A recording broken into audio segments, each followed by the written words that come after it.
Welcome to our training on analyzing data with Zigbee Sniffer. I'm Maria Lamoni, Sales Manager here at ICPDASUSA, provider of industrial control products and data acquisition systems in Southern California.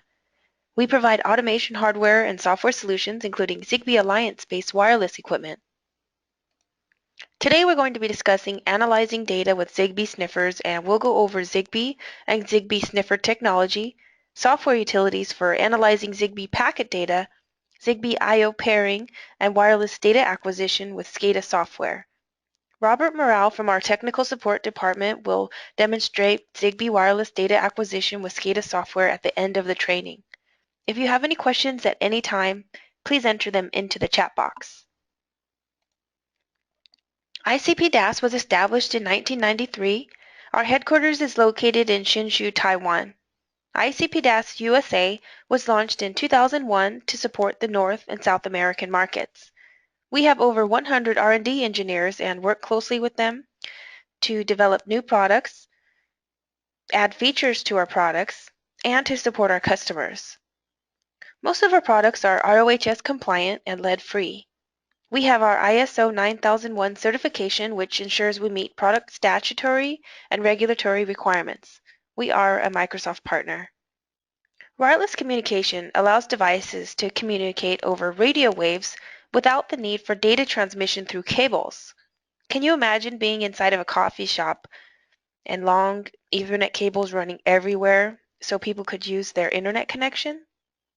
Personal technology device usage is more commonplace since the advancement and convenience of wireless communication. Removing wires sometimes makes troubleshooting and data communication problems tedious, frustrating, and confusing. Figuring out why a controller may not be communicating with the slave device may indicate a problem with the end device. There may be interference with the wireless signal. There may be too much traffic on the wireless network and data packets may be colliding with each other. There may be an addressing issue. The program running on the program controller may have a bug or error in the code, or many other factors. Zigbee is a global, interoperable, wireless, self-organizing mesh network that allows smart devices to work together. It operates in the same 2.4 GHz band as Wi-Fi and many cordless phone communications. It uses a host-slave type communication where a host device coordinates the communication path to the slave devices. By design, it's easy to use, low in power, reliable, and flexible. It's being used in indoor and outdoor applications including building automation, security, telecommunications, healthcare, industrial control, process management, lighting control, smart homes, utilities, and factory automation. Zigbee Sniffer devices, like our $39 ZT-CHK, captures and analyzes Zigbee wireless data packets in real time through a USB dongle and a software utility on your computer that supports a wide range of RF parameters. Data packets get stored in a disk buffer on your computer. The amount of data that you can store and analyze depends on your computer's memory. Perl script is provided showing how to broadcast the data. You can save packets to PSD Packet Sniffer data files. The Smart RF Packet Sniffer is software running on the PC that collects, displays, and stores RF packets with the listening device like the ZT-CHK Zigbee Sniffer. It decodes the packets and displays them for analysis. The ZT-CHK driver is installed on your computer along with the Smart RF Protocol Packet Sniffer software utility. The utility can be downloaded from the reference and support section on the ZT-CHK product page on our website shown here, along with the user interface of the Smart RF Protocol Packet Sniffer. With SPPS software, you can view or store the wireless data packets on your PC, which helps reduce wireless communication testing time. The software supports other wireless protocols too. With Packet Sniffer software, you can see packet number, time, length, destination and source addresses, port numbers, device information, traction ID, application payload, ping, DBMI, low, and FCS information. You can also select fields, packet details, addresses, timeline, and radio settings within the software for further information. Under the Timeline tab, you can see the broadcast and data devices that are broadcasting data, and the device which the data matches up to. You can use Zigbee sniffers to analyze data from a PC running SCADA software connected to a Zigbee host that is wirelessly communicating to Zigbee slave devices that are gathering information from barcode readers and serial-based data acquisition equipment or wireless I/O modules or any other type of Zigbee wireless application. Zigbee is ideal when you have an application that wiring is inconvenient. So you may want to do automation of a process control application, and if there's a lot of movement and people walking around the application, you may want to make the application wireless. There are three different types of Zigbee wireless devices in a Zigbee network. There's a master, router, repeater, and the end device. We have Zigbee wireless converters, repeaters, and Zigbee data acquisition I/O modules. Our Zigbee data acquisition I/O modules can be used with our free Easy Data Logger software as well as SCADA software like InduSoft. Our ZT products meet the Zigbee Alliance standard, which ensures maximum compatibility with Zigbee Alliance-based products. Zigbee I/O pairing allows the input on one module to trigger the output on another. The ZT2052 IOP module acts as a Zigbee coordinator, so another host device isn't needed for I/O pairing. The ZT2052 IOP has 8 digital inputs that can be mapped up with up to 3 ZT2042, each with 4 digital outputs and 4 relay outputs. Configurations are easy through dip and rotary switches. Zigbee Alliance-based converters and data acquisition modules are being used in factory automation systems for system status, wireless communication, and monitoring. ZT2570 host repeater is connected to a laptop computer which is running InduSoft SCADA software. It communicates wirelessly over the Zigbee network to ZT2571 slave converters, which are connected to VPD133 touchscreen PLCs, which operators use to input how many products were assembled. ZT2060 digital input and relay output module and ZT2053 digital input modules are being used in the network for data acquisition, for determining a count of the number of products passing by on a conveyor belt. Another ZT2571 slave converter is connected to serial I/O modules and racks for measuring weight and temperature in production items in the factory. All of the data is gathered on the laptop running SCADA software, where users can see the status of the entire factory in a visual way, generate reports, log data, review alarms, and trend reports. I will now pass the presentation over to Robert for a demonstration of Zigbee data collection with SCADA software. Please feel free to type in any questions you may have into the chat box and follow us on Facebook, Twitter, and Google for the most updates in industrial automation. Hello, let's see, my name is Robert Morale.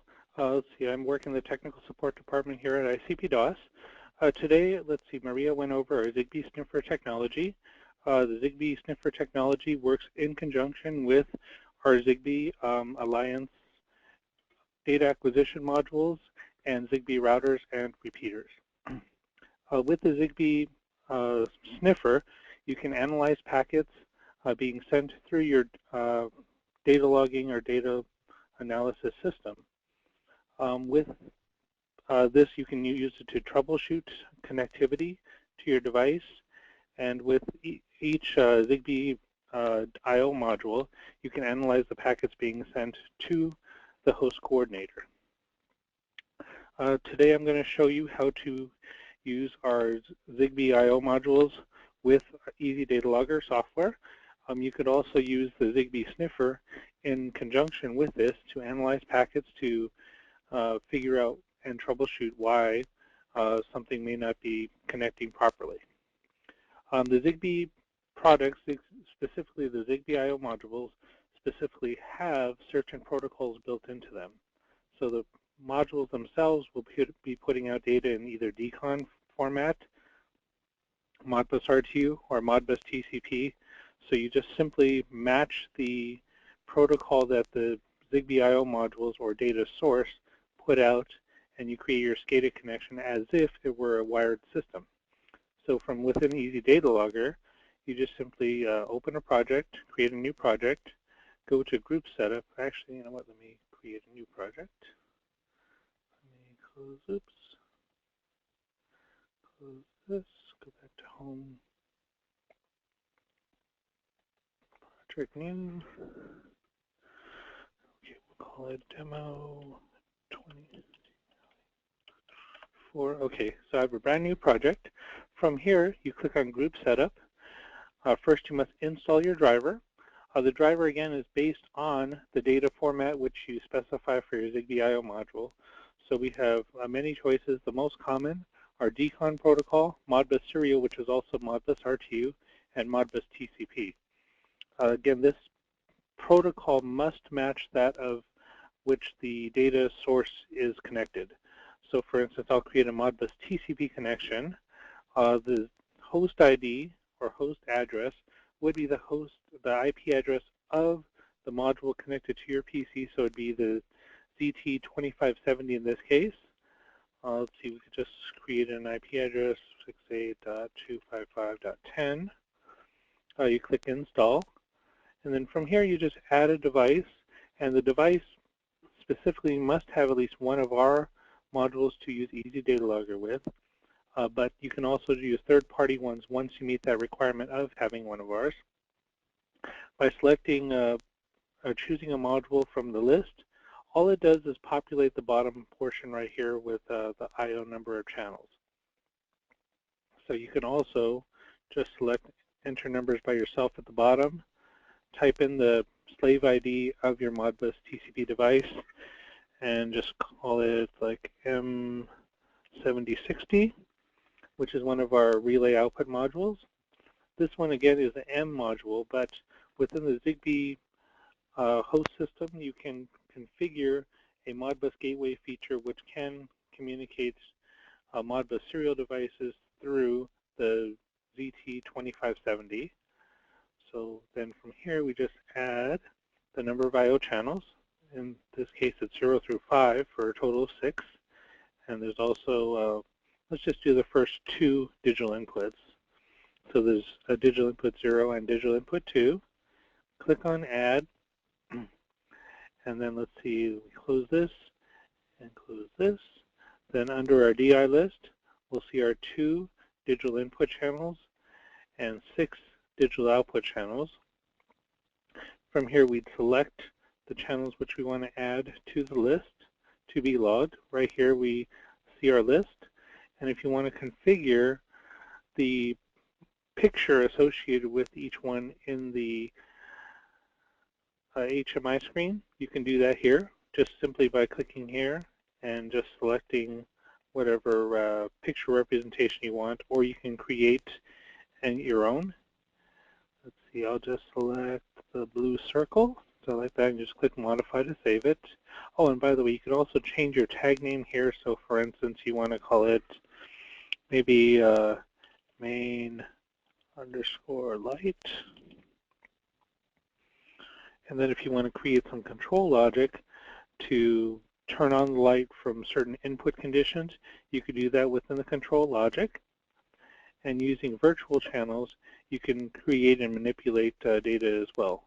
Virtual channels would be like, I guess, virtual tags within normal SCADA projects, or you can use it to create sums and averages, or mathematical features for scaling and displaying of, totals or something like that in your project.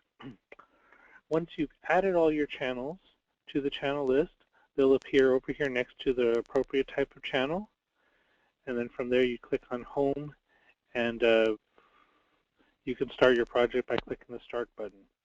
To do data logging to a database, you simply click on the System Configuration tab at the top, set up your sampling time right here, and you can select whether to log to the local database by checking this box, or if you want to create an SQL connection, you simply click on this tab, click on the checkbox right here associated with log to SQL Server, and then you type your SQL Server name, username, password, and file path, and then you can do a connectivity test if you had that specific connection.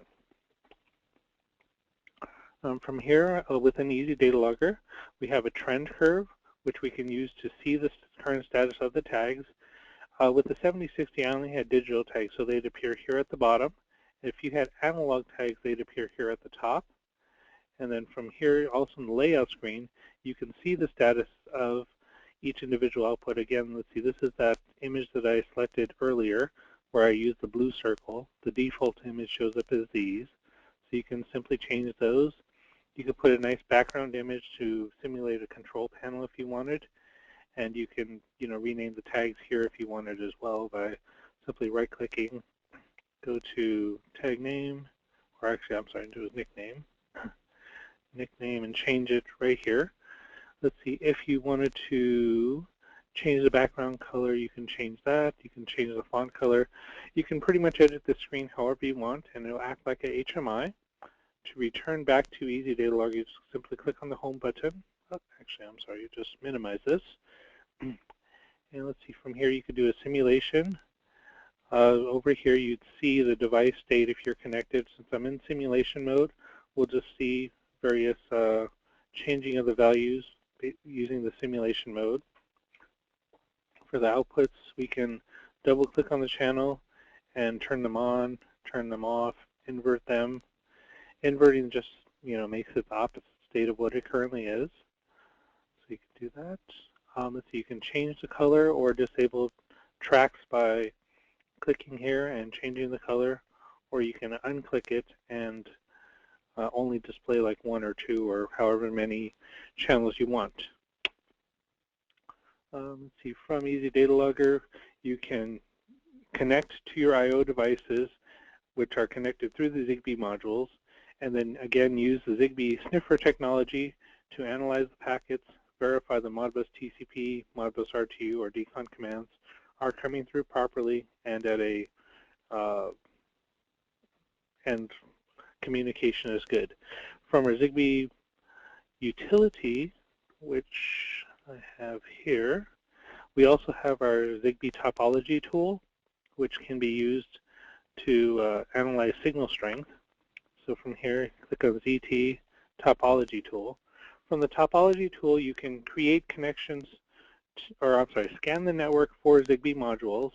Then you can show the signal strength next to each individual type of the module. So for instance, for a ZT2570, which is our host coordinator, it would show up under coordinator and it would show a signal strength. I have a picture from our manual here.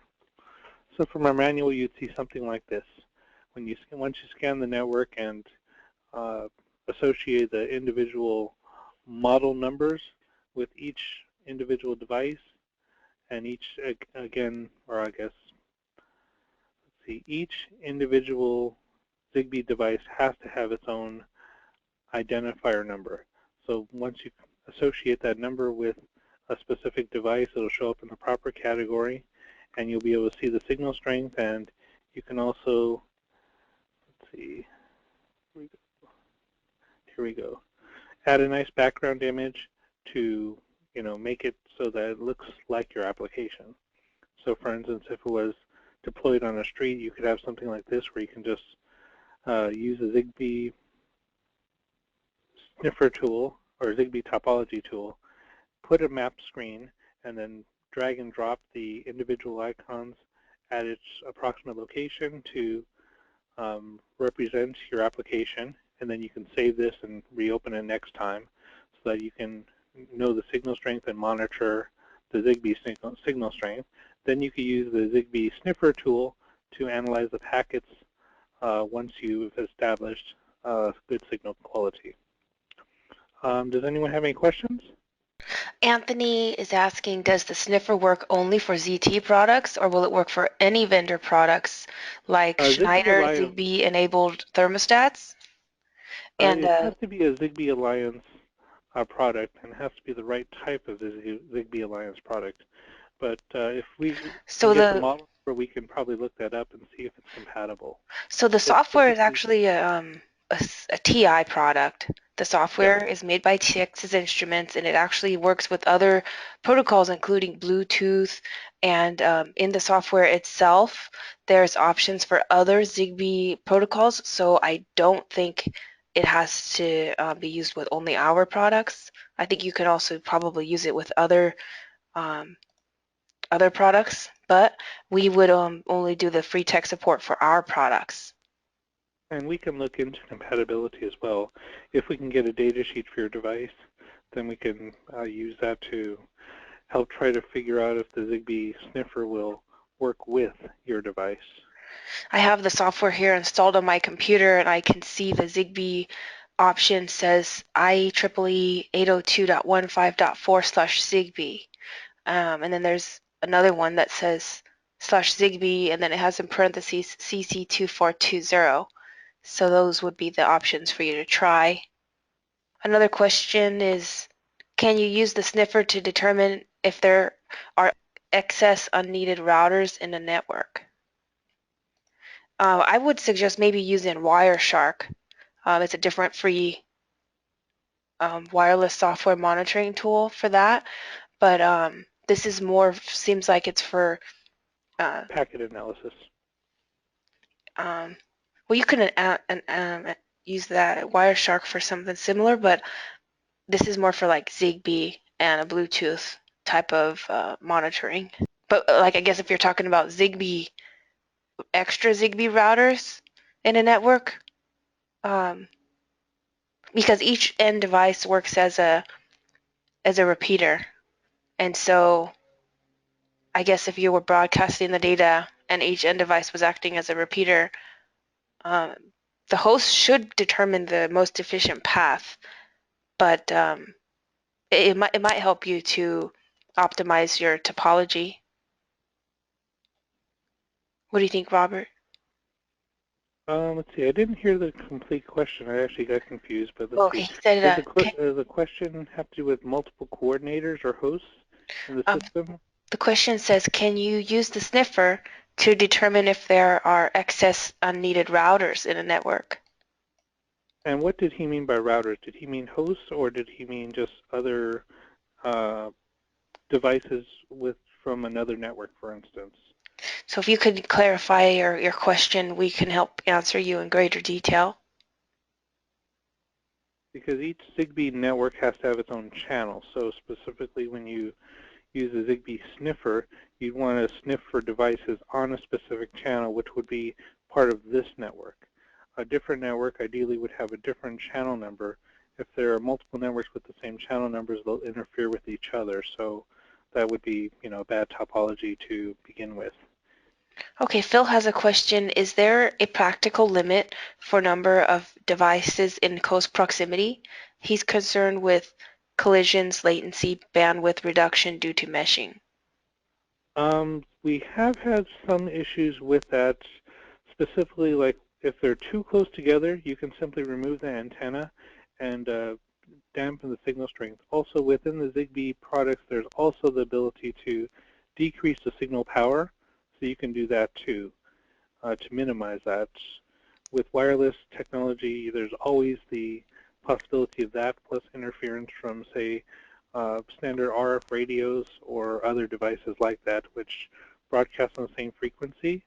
Ideally, you can use a Wi-Fi sniffer, or not Wi-Fi sniffer, a Wi-Fi analyzer tool, and just analyze what frequencies are going around and pick a isolated frequency that doesn't overlap with other devices like your Wi-Fi in the plant, or like other RF radios that are going on at the same time.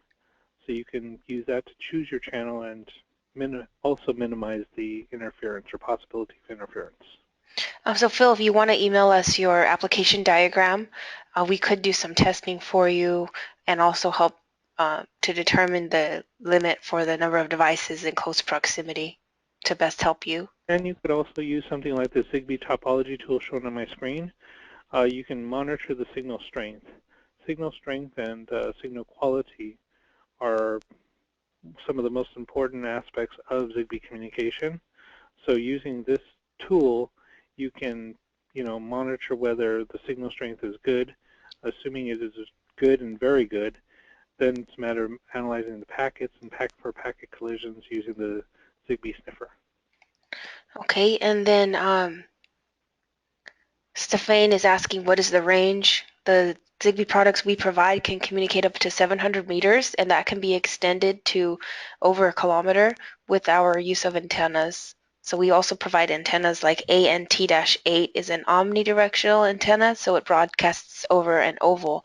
And then there's also ANT-15YG-1, and that's a directional antenna, so you would need one on each end, and you could point them at each other. And then he asked about the gain in dBi. So let me pull that up. Oh, that's dependent on the antenna type as well. Okay, so for the 8, ANT-8, the gain is 8 dBi, and then ANT-15YG-1, the gain is 15 dBi. And then for the standard products, the Zigbee products, the gain on dBi, let me get that for you, 5 dBi. And then they communicate up to 700 meters. Okay, and then in clarification for the question about using the sniffer to determine if there are excess unneeded routers in a network,